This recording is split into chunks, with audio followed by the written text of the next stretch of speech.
Vorvisionen, Computerliebe.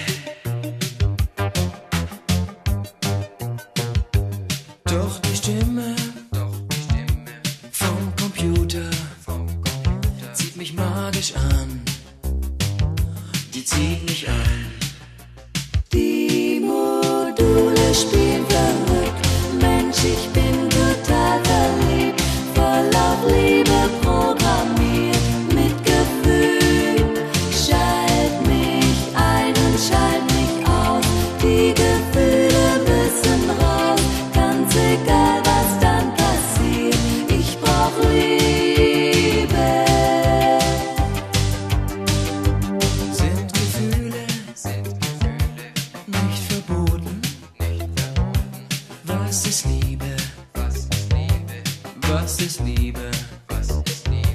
Vibrationen wie Magneten ziehen mich magisch an.